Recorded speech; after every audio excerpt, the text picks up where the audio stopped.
अरुण कुमार। साथियों, आज आपके सामने मैं रूबरू हुआ हूँ। आज की चर्चा का विषय है राजनीति में बहुजनों का प्रभाव। अभी अभी लोकसभा के चुनाव के बाद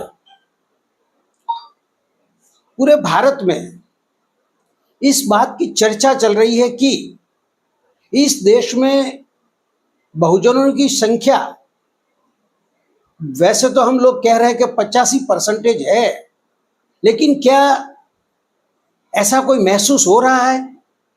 क्या ऐसा कुछ लग रहा है? क्या कुछ हम ऐसा कोई बता सकते हैं, दिखा सकते हैं कि हमारा राजनीति पर प्रभाव है? डॉक्टर बाबा साहब आंबेडकर ने all India schedule caste federation की रचना की, लेकिन बाबा साहब आंबेडकर को यह पता चला कि अगर राजनीति में हमको सफल होना है तो अकेले शेड्यूल कास्ट से हमारी राजनीति नहीं चल सकती है।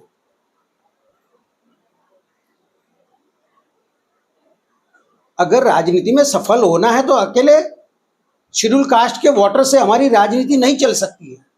इसलिए डॉक्टर बाबा साहब आंबेडकर ने all India schedule caste federation को बाजू में रखकर या तो उसको रद्द करके 1955-56 में बाबा साहब आंबेडकर ने रिपब्लिकन पार्टी ऑफ इंडिया का गठन करने का बात कही और उसकी पूरी तैयारी डॉक्टर बाबा साहब आंबेडकर ने उसके संविधान के बनाने के साथ पूरी कर ली थी। लेकिन अनफॉर्चुनेटली डॉक्टर बाबा साहब आंबेडकर का परिनिर्वाण हो गया। तो रिपब्लिकन पार्टी ऑफ इंडिया, वो जो नाम है वो ही बहुत कुछ कर सिखाता है हमको। डॉक्टर बाबा साहब आंबेडकर की सोच थी कि एससी, एसटी, ओबीसी और माइनॉरिटी, अगर हमको राजनीति में आना है, सफल होना है, तो हमारी गैर राजनीतिक जड़ें जो है, जो हमारे सामाजिक संगठन है, जो हमारा अलग अलग तबका है, जो हम बेर विखेर हैं, वो सबको साथ में लेकर एक राजनीति का प्लेटफॉर्म तैयार कर सकते हैं। लेकिन बाबा साहब की परिनिर्वाण के बाद दादा साहब गायकवाड़ ने जब ये रिपब्लिकन पार्टी ऑफ इंडिया को आगे बढ़ाने की शुरुआत की महाराष्ट्र में, ऐसा नहीं है कि वो महाराष्ट्र में ही सीमित था, उत्तर प्रदेश में भी थी, जिसे BP Maurya Republican Party of India के थे। तो दादा साहब गायकवाड़ ने जब रिपब्लिक पार्टी ऑफ इंडिया का 69-70 में कांग्रेस के साथ विलय कर दिया या तो उसके साथ गठबंधन किया, इससे हमारी राजनीति खत्म हो गई और कांग्रेस ने जो हमारे बहुजन लोग थे उन लोगों को वोटर के तौर पर इस्तेमाल किया। लेकिन फिर दोबारा बाबा साहब के बाद मान्यवर कांशीराम साहब का भारत की राजनीति में उदय हुआ और मान्यवर कांशीराम साहब ने एक नई राजनीति शुरू की, जिसको कुछ लोग सोशल इंजीनियरिंग भी कहते हैं।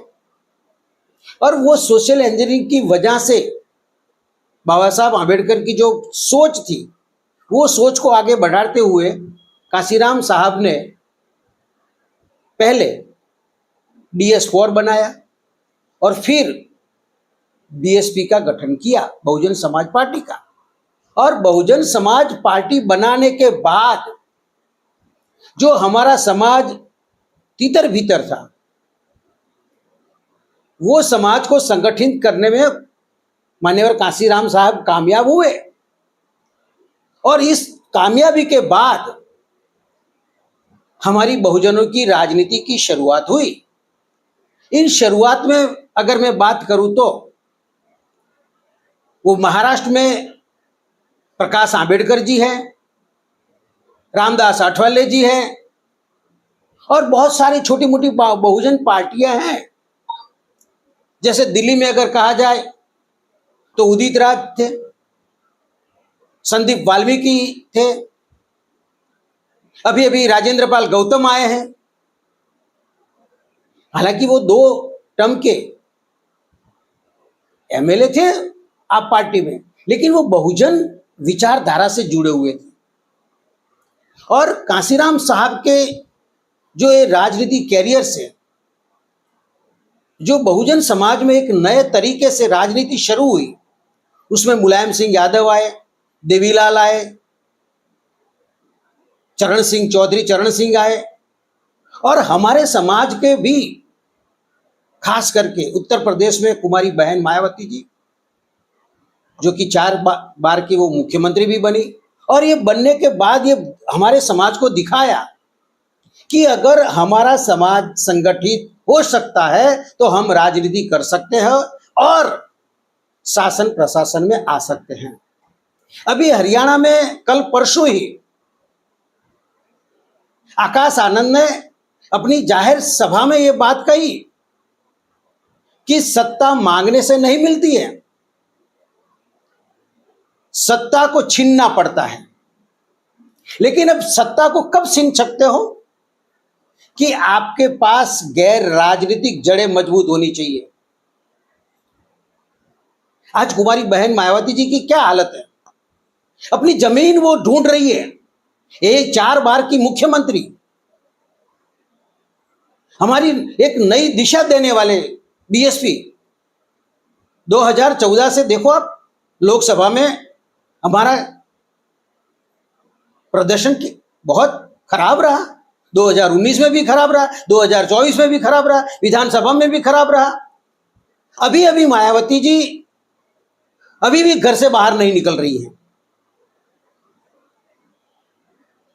अगर वो हमारे समाज को जागरूक करना चाहते हैं, फिर से राजनीति में लौटना चाहते हैं, हमारे समाज को जोड़ना चाहते हैं, तो बहन जी को बाहर निकलना पड़ेगा। ट्विटर से काम नहीं चलेगा। जैसे कि चंद्रशेखर आजाद, वो हमारे उभरते हुए सितारे हैं। आजकल वो ये उसने बहुत स्ट्रगल किया।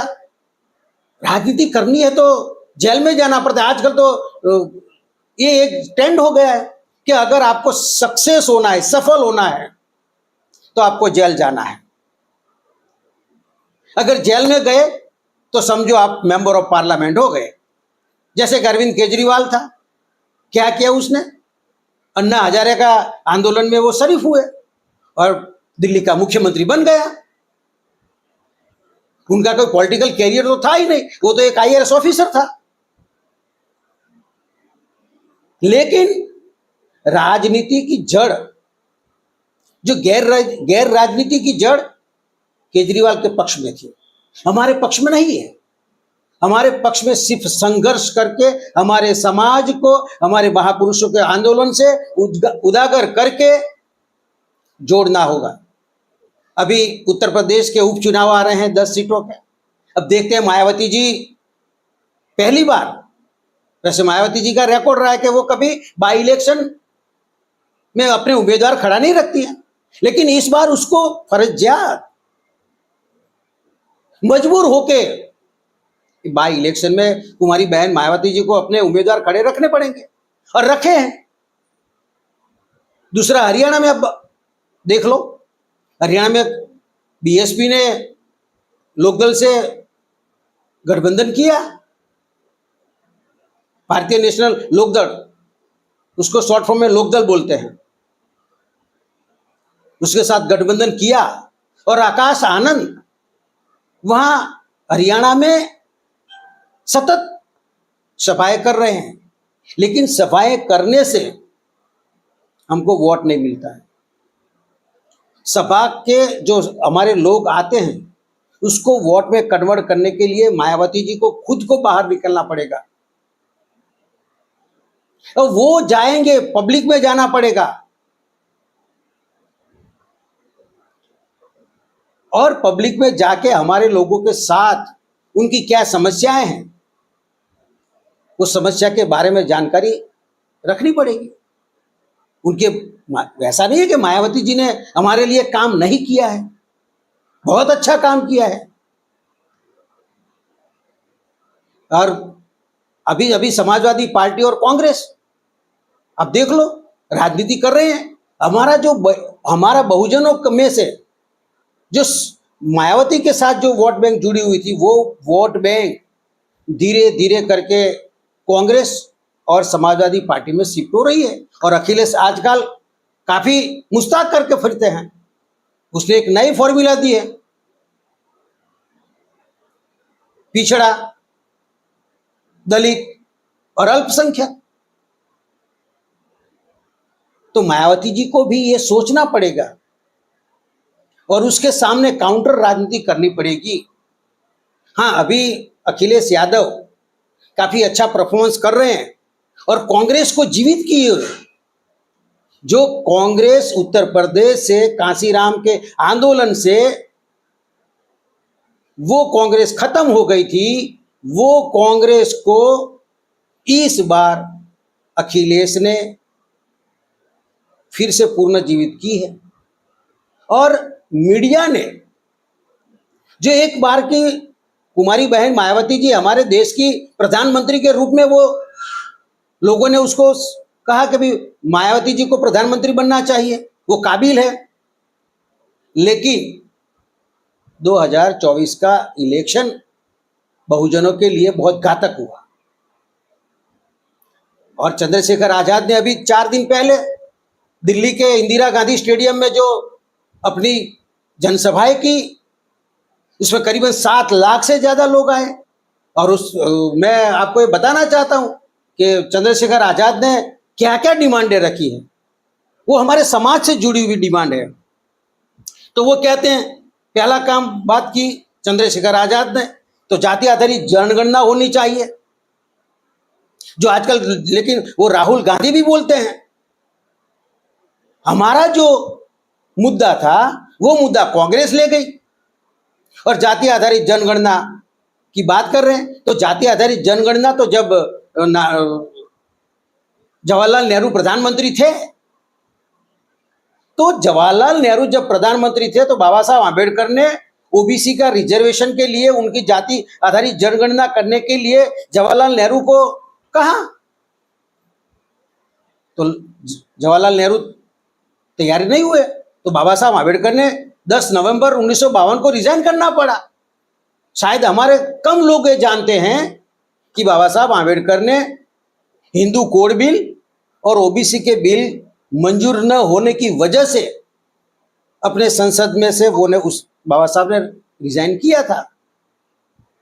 तो जवाहरलाल नेहरू ने क्या किया, बाबा साहब की अगर ये बात ओबीसी को पता चल जाती कि बाबा साहब आंबेडकर ने ओबीसीओ के लिए इस्तीफा दिया है, तो कांग्रेस के साथ जुड़ा हुआ ओबीसी खिसक कर बहुजन के साथ जुड़ जाता।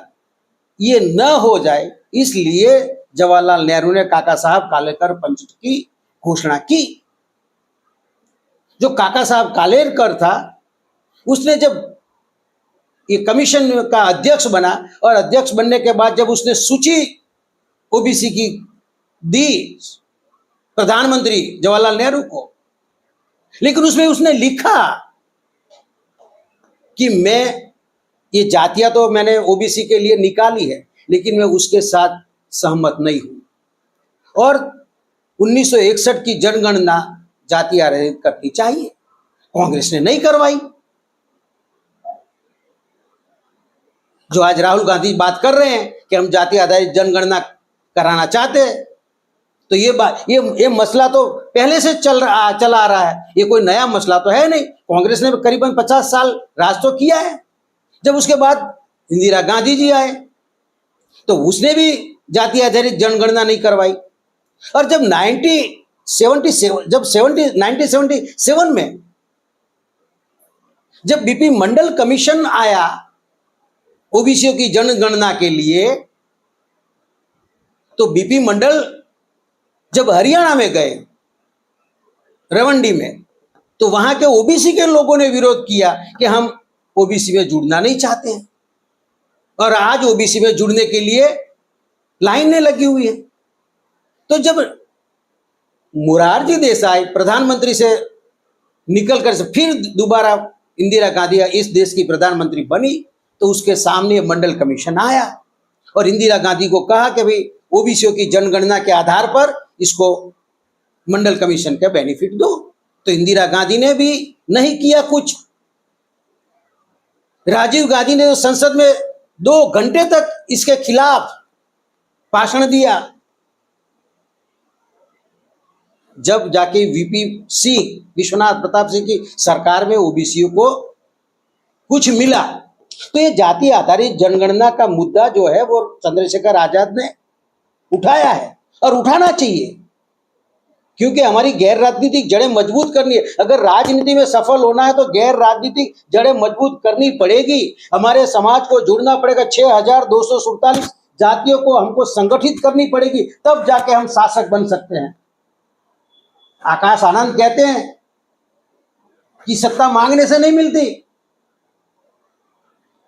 सत्ता को छीन लेना पड़ता है। तो छीनने के पहले कांशीराम साहब ने जो सोशल इंजीनियरिंग की थी वो कहां है? आकाश आनंद जी,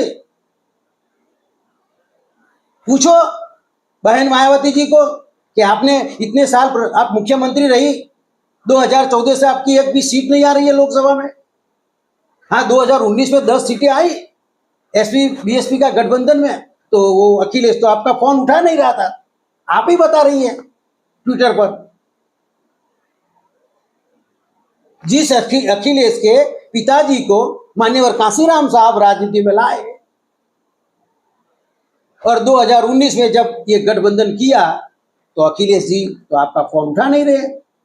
और अभी कांग्रेस और समाजवादी पार्टी एक हो गई है। जिसको आपने राजनीति सिखाई वही आपके खिलाफ हो गए। तो फिर से दोबारा आपको ये करना पड़ेगा, बहुत मेहनत करनी पड़ेगी। बातें करने से अब नहीं चलेगा, नहीं तो धीरे धीरे धीरे अपने वोट बैंक जो वो खत्म होती जाएगी। ये अभी 10 सीट जो उत्तर प्रदेश के उपचुनाव की है, और ये हरियाणा की बात अभी देखो, हरियाणा में 5 अक्टूबर को होगा इलेक्शन। महाराष्ट्र में आने वाला इलेक्शन है। महाराष्ट्र में भी हमारी बहुजनों की जनसंख्या काफी है। प्रकाश आंबेडकर जी है, वो अपने आरपीआई के रामदास आठवले, वो मोदी साहब के पास बैठे हुए हैं, क्यों तो कुछ बोल ही नहीं रहे हमारे समाज के बारे में। तो मायावती जी को अगर हरियाणा में अगर सत्ता में आना है, तो जो गठबंधन किया है उसके लिए हरियाणा में मायावती जी को बार बार जाना पड़ेगा। आकाश आनंद जी से काम नहीं चलेगा, अकेला आदमी नहीं लड़ सकता है। और आप पर लोगों को भरोसा है बहन जी। जैसे अब आजकल हमारे नए हीरो समझो यार, हमारे नया चंद्रशेखर आजाद हमारे समाज की बात उठा रहे हैं और 7 लाख से ज्यादा लोगों को इकट्ठा किया और वो जाति आधारित जनगणना की बात की। उसके लिए ओबीसी की 27% के बदले 52% मिलना चाहिए, इसकी भी बात करते हैं। और तीसरी बात, SC ST को क्रिमिलियर जो सुप्रीम कोर्ट ने जो दिया है उसके खिलाफ बात कर रहे हैं। वो नहीं होना चाहिए हमारे लिए। वो सरकारी नौकरियों में बैकलॉग, जो लाखों की बैकलॉग संख्या जो इस 10, 15, 20 साल में जो खत्म हो गए, वो फिर से हमारा बैकलॉग भरना चाहिए। फिर वर्गीकरण की बात होनी चाहिए। निजी क्षेत्र में, यानी कि जिसको हम पहले से बार बार बता रहे हैं कि हमारे देश में एलपीजी बहुत घातक है। एलपीजी का मतलब होता है लिबरलाइजेशन, ग्लोबलाइजेशन और प्राइवेटाइजेशन। ये कांग्रेस ने शुरू किया। ये हमारे बहुजनों के लिए ये रोजगारी खत्म करने का एक षड्यंत्र है। तो निजी क्षेत्रों में भी रिजर्वेशन होना चाहिए। ये बात चंद्रशेखर आजाद ने उठाई है और उठाना भी चाहिए। दूसरी बात चंद्रशेखर आजाद बड़ी अच्छी कही सफाई कामदारों के लिए। जो सफाई कामगार जो है, हमारे सफाई कर्मी जो लोग हैं, ज्यादातर वो वाल्मीकि समाज, और पूरे देश में वाल्मीकियों का हाल अभी बहुत खराब है क्योंकि ठेकेदारी आ गई है। गांधी जी तो कहा करते थे कि मुझे अगर मैं दूर से बाहर, अगर मुझे कोई फिर से मैं मर जाऊं और फिर से मुझे अवतार दूसरा मिले तो मैं वाल्मीकि के मुझे मिले, वाल्मीकि हूं मैं। तो आज गांधी जी का तो छेद उड़ा दिया है, और पूरी जो सफाई की सिस्टम थी, उस सफाई की सिस्टम को आपने ठेकेदारी पे ला दिया है। तो वो ठेकेदारी खत्म करने की भी बात कर रहे हैं। इससे आगे जो हमारे लोगों को वेतन मिलता है, मिनिमम वेज, समान काम समान वेतन, वो भी नहीं मिल रहा है। इसके बारे में बात किया है। और सबसे बड़ा मुद्दा चंद्रशेखर आजाद ने जो उठाया है, वो 2 अप्रैल 2018 के दिन वो हमारे देश का, हमारे समाज के लिए, हमारे शहीद होने वाले हमारे 14 लोगों के, जो हमारे नौजवान बेटे थे, हमारे हक और अधिकार की लड़ाई लड़ते लड़ते वो पुलिस की गोली खाने से जो भारत बंद के ऐलान किया था, उस दौरान वो शहीद हो गए। उसकी बात चंद्रशेखर आजाद करते हैं। और हमारे समाज पर जो सरकार ने गलत एविडेंस करके जो पुलिस केस किए, वो सारे के सारे पुलिस केस वापस लिया जाए, इंक्वायरी वापस लिया। वो बात कही है, पुरानी पेंशन की बहाली होनी चाहिए। अभी सरकार ने यूपीएस लाया है, तो वो तो 2025 में आएगी, लेकिन जो पुरानी पेंशन है, जो ओपीएस है, वो लागू करने की बात हम सरकार को कह रहे हैं, तो सरकार सुनती नहीं है और हमारे साथ नए नए अखतरे कर रही है। तो इससे तो सभी लोग नाराज है, ज्यादातर एससी एसटी ओबीसी के लोग, क्योंकि जो अन्य कैटेगरी के लोग हैं उनके पास तो बहुत सारे संपत्ति है, एससी एसटी ओबीसी के पास ही संपत्ति नहीं है। तो रिटायर्ड होने के बाद उनका जीवन कैसे पसार होगा, व्यतीत होगा, उसकी चिंता चंद्रशेखर आजाद ने की है। तो चंद्रशेखर आजाद अभी ये अच्छा काम कर रहे हैं। हम ऐसा नहीं कह रहे कि बहन मायावती जी ने नहीं किया, लेकिन बहन मायावती जी ने फिर से दोबारा हमारी सोशल इंजीनियरिंग करनी पड़ेगी। और सिर्फ दलित कहने से हमारी समस्या का समाधान नहीं होगा। अगर किसी के साथ गठबंधन करना पड़े तो कर सकते हैं। और पर कल आपने जो बात किया अखिलेश यादव की, तो अखिलेश यादव के साथ सतीश चंद्र मिश्रा, उसने भी ये स्टेटमेंट दिया कि हाँ, बहन मायावती जी ने फोन किया लेकिन अखिलेश जी फोन नहीं उठा रहे थे। तो ये सारी समस्या जो है हमारी राजनीति खत्म करनी, और हम तो इस देश के हुक्मरान होने वाले थे। आप पर बहुत सारे आरोप भी लग रहे हैं कि आप ए टीम है, बी टीम है, ये है वो। क्या हम राजनीति नहीं कर सकते? जब हम राजनीति करते हैं तो हमारे पर आरोप लगते हैं। केजरीवाल पर आरोप नहीं लगते हैं।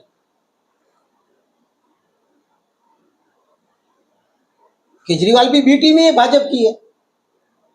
जब कांग्रेस लड़ती है, जब बीजेपी लड़ती है, जब आप पार्टी लड़ती है, तो हमारे लोग कुछ नहीं कहते हैं। उसको लड़ने का अधिकार है। जब चंद्रशेखर आजाद लड़ते हैं, जब प्रकाश आंबेडकर लड़ते हैं, मायावती जी लड़ती है, और हमारी बहुत सारी पार्टियां लड़ते बोलते हैं कि वो कांग्रेस के वोट तोड़ रहे हैं, वो बीजेपी का वोट खत्म कर रहा है, वो ये कर रहा है, तो क्या हमको राजनीति नहीं करने की? क्या बहुजनों को दूसरे पार्टियों को गुलाम बन के रहने का है? हमारे उदित राज वो बीजेपी में गए, वहां संसद सभ्य बन गए, लेकिन उसको दूसरी बार उसको बोलने ही नहीं दिया 5 साल तक। तो वे फिर कांग्रेस में आए, तो उसको कांग्रेस में भी उसका क्या हाल है? अभी राजेंद्र पाल गौतम, उसके क्या, राजेंद्र पाल गौतम का क्या गलती थी? गलती ये थी कि बाबा साहब आंबेडकर ने जब 14 अक्टूबर 1956 के दिन बाबा साहब ने जो धम्म घर वापसी की और बुद्ध धम्म को अपनाया, और वो प्रतिज्ञाएं जो थी, वो प्रतिज्ञा का पठन कर रहे थे हमारे राजेंद्र पाल गौतम साहब, तो केजरीवाल ने तुरंत आपका इस्तीफा ले लिया। अब जाके राजेंद्र पाल गौतम बोले, जब कांग्रेस में गए तब बोले कि केजरीवाल SC ST OBC का विरोधी है, रिजर्वेशन के खिलाफ है। तो वो 10 साल आप रहे, तब क्यों नहीं बोले? तो हमारे लोगों को बाहर आना पड़ेगा और अपने समाज की राजनीति करनी पड़ेगी। हमारी गैर राजनीतिक जो जड़ें हैं वो अभी है ही नहीं कुछ। क्या हमारे पास कोई है ऐसी कोई चीज जो है कि हम उस पर, हमारे कोई उद्योगपति हैं जो हमको हेल्प कर सके? मान्यवर कांशीराम साहब ने 1 रुपये में आजादी की बात कही थी, और हमारे लोगों ने कांशीराम साहब को राजनीतिक आजादी दिलाई। लेकिन क्या इस विरासत को हम बचा सके हैं? ये बहन मायावती जी की जिम्मेदारी नहीं थी? तो मैं हमारे बहुजन समाज के जो राजनीति में जो लोग काम कर रहे हैं और आगे वाले दिनों में 4 राज्यों में, जैसे कि जम्मू कश्मीर है, वहां भी अभी चुनाव हो रहे हैं, वहां भी हमारे बहुजनों की बहुत आबादी है। जम्मू कश्मीर के साथ महाराष्ट्र है, हरियाणा है और झारखंड है। 4 स्टेटों में अभी इलेक्शन होने जा रहा है। अगर हम चाहें और एकजुट हो जाएं, वो चाहे राजस्थान के भारतीय आदिवासी ट्राइबल पार्टी के राजकुमार रोध हो, चंद्रशेखर आजाद हो, बहन मायावती जी है, वो अगर साथ में आकर कोई एक फॉर्मूला बनाते, सोशल इंजीनियरिंग करते हैं और हमारे समाज को बचाने का अभी जरूरत है। हमारा समाज अभी, हमारे कोई लीडर ही नहीं है, और दूसरी जगह हमको बोलने का अधिकार नहीं है। वहां तो बोलते आपका तो कोई, आपकी क्या औकात थी, आप संसद सभ्य बन सके, हमारी वजह से बन सके। तो हमारे लोग तो वहां मुंह पे पट्टी बांध के बैठते रहते हैं। एक ही प्लेटफॉर्म है, वो बहुजनों की पार्टी होनी चाहिए। वहीं हम हमारे समाज के लिए अपनी आवाज उठा सकते हैं। तो मैं कुमारी बहन मायावती जी को अपील करना चाहता हूं कि आपके पास बहुत तजुर्बा है पॉलिटिक्स का, आपने राजनीति के बहुत सारे विषय में पारंगत की हासिल की है, लेकिन अभी आप नहीं बाहर निकलोगी तो मान लो कि आपकी जमीन खिसक रही है। फिर आप मत कहना, आप मुसलमानों पर इल्जाम लगाओ, चाहे दलितों पर इल्जाम लगाओ, चाहे पिछड़ों पे लगाओ, लेकिन जिम्मेदार तो आप ही होंगे। और हम कहते हैं कि जिसकी जितनी आबादी उसकी इतनी भागीदारी। तो मुसलमानों को भी, वो भी हमारे नुमाइंदे हैं, हम उनको चाहते हैं, हमारे ही देश के हैं ना। धर्म तो कोई अपना रख सकता है। तो चंद्रशेखर जी को भी हम कहते हैं कि भाई आपने भी हरियाणा में 22 सीटों पर आपके उम्मीदवार खड़े किए, और आपने भी जेपीपी से, जननायक जनता पार्टी से, दुष्यंत चौटाला से आपने भी गठबंधन किया है, मायावती जी ने भी गठबंधन किया है, और मायावती जी ने तो तीसरा गठबंधन एक किया है गोपाल मुंडा से, सिरसा। तो अगर चाहे तो इस बार हरियाणा में हम अपने समाज के लिए, वो चाहे कांग्रेस हो, वो चाहे बीजेपी हो, चाहे आप पार्टी हो, हमारे बिना सरकार नहीं बन सकती। काशीराम साहब की जो फॉर्मूला है वो हरियाणा में सक्सेस हो सकती है। और आप किसको मुख्यमंत्री बनाना, किसकी पार्टी की सरकार बनानी, हरियाणा में वो आप कर सकते हैं। तो मैं आशा रखता हूं कि आने वाले कुछ दिनों में, यानी कि 5 अक्टूबर के दिन तो ये चुनाव है, बाद में रिजल्ट आ जाएगा। तो बहन मायावती जी की साख दांव पर लगी हुई है। चंद्रशेखर जी तो अभी नए नए हैं, वो मिलेगा, मान लो कि 2-4 सीट आ गई तो वो हमारे हीरो बन जाएंगे। और मायावती जी की जो 2-4 सीट नहीं आई तो लोग कहेंगे कि अब मायावती जी समय के साथ चलने के लायक नहीं रही है। तो ये आपको तय करना है और आकाश आनंद जी को भी आगे बढ़ाना है। इसी आशा और विश्वास के साथ हमारी राजनीतिक जड़ें मजबूत होगी और हम आने वाले दिनों में ये कहने लगे हैं आकाश आनंद कि सत्ता मांगने से नहीं मिलती है, सत्ता को खींचना पड़ता है। तो हम उसके काबिल होंगे आपके लिए। आप अगर मजबूत है तो हम भी मजबूत रहेंगे।